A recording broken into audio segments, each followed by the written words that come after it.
สบายดีอาจารย์น้องซื้อคำชี้จินดามณีชิมาอ่านสวนทายเนาะถ้าจะ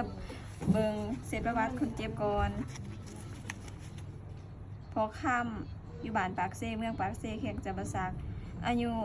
50อาการของเพิ่นบริท้ายมา2-3 มื้อแล้วโดยถ้าจะเบิงของถ้าจะใช้แมสเข้าไปหาคนเจ็บเนาะ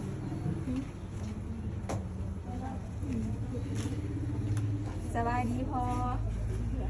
โดยดูเองดูเป็นนักศึกษาเด้อดูสิมาสอนไทยให้พอเพื่อให้พออ่าน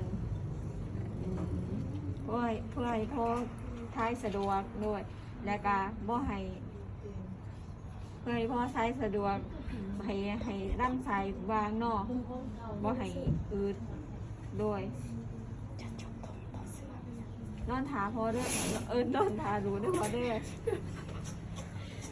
เราจะล้างมือเนาะล้างมือหาขั้นตอน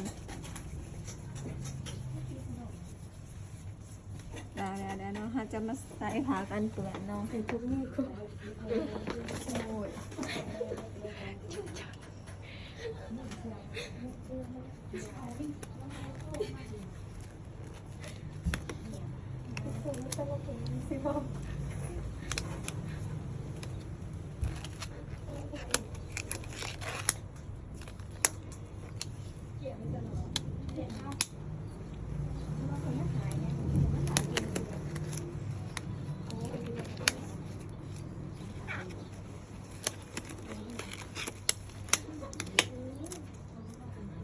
ใส่ถุงมือแล้วนะคะจะใส่ผ้ากันเปื้อนเนาะ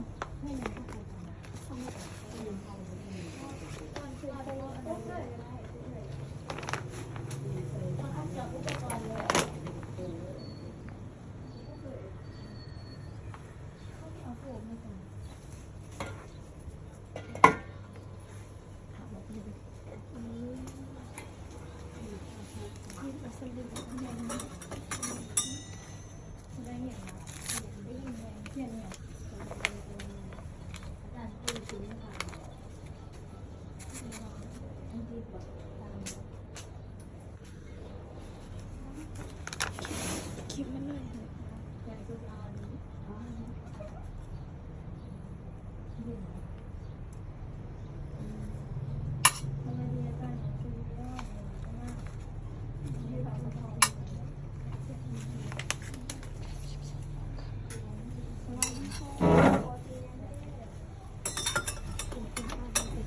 น่าจะใส่ดำอันนั้นเนาะเราเนาะคุเป็นชื่ออะไร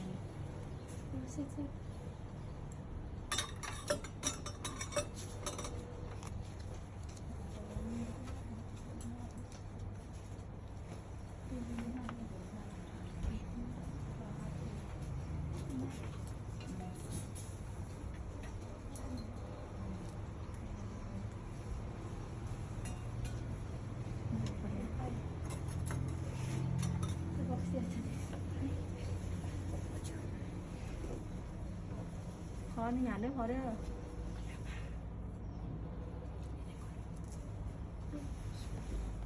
เขาจะเสร็จกันเนาะ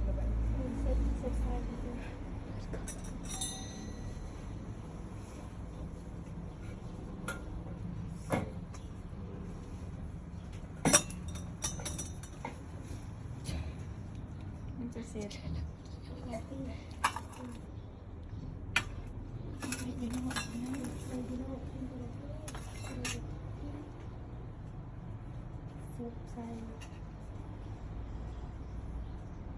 ใส่ดอกบัว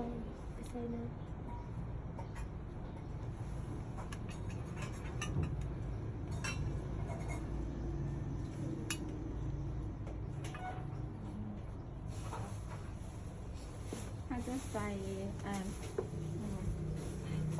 ถ้าจะใส่น้ำหรือว่าอะไรเป็นน้ำเกลือเนาะถ้าจะใส่1,500 มิลลิลิตรเนาะแล้วเราจะมาเสร็จเจียวเนาะเจียวใส่เนาะ ส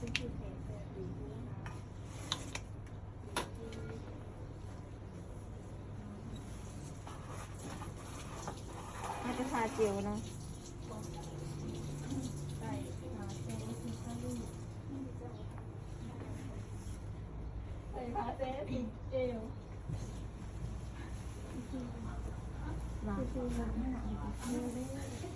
พอหยาดด้วยพอเด้อให้พอนอนจะแข้งสายเด้อเอาค่ะจ้าหัวขาสั้นหัวเขาขึ้นด้วยพอเด้อให้ใจเขาดึกๆเวลาดูเนี่ยเขาไปไอพอให้ใจเขาดึกๆเด้อให้ใจเราจะแย่เขาไปเนาะถ้าว่าผู้ใหญ่เขาจะแย่หาเจ็ดเสร็จเนาะเขาแย่เขาไปแล้วเป็นจะไหนพออ๋อเขาว่าปวดไทยหรือว่าอดบ่ไหว้บอกอยู่เด้อให้พอหันอดไปก่อนเขาจะแย่เขาไปจนกลัวหนำจนในอันนั้นจะเมิดเนาะนี่ฮะจะถอดออกมาเนาะออกมานะฮะจะเสร็จ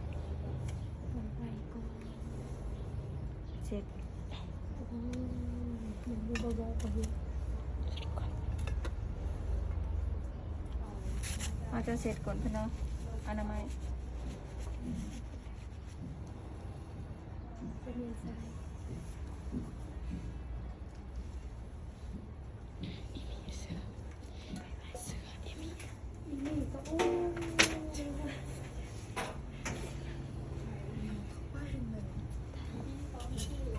ถามว่าในกรณีคนเจ็บไปบ่ได้เนาะถ้าจะเอาใส่ให้เป็น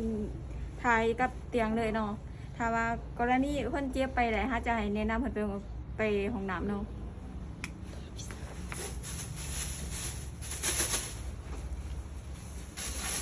เป็นอย่างนี้เลยบางอย่างนั่นคืออ่ะมีแต่ว่านอนธรรมดาถ่าย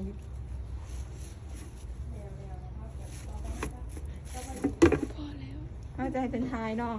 เป็นทายเดี๋ยวเขาจะอนามัยกวนคน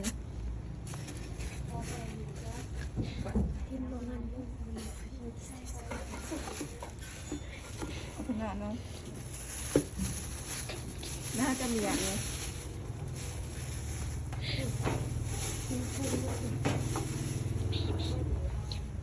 เขาจะให้น้องคนเจ็บไปถึงเนาะ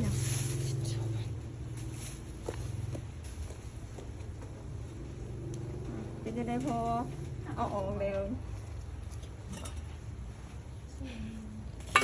อาจจะเก็บเงียบอุปกรณ์เนาะ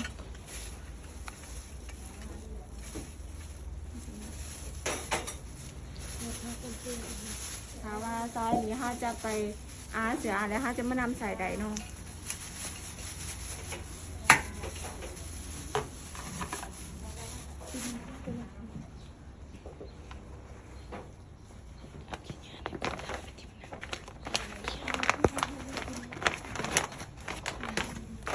จะถอดทุ่งมือเนาะ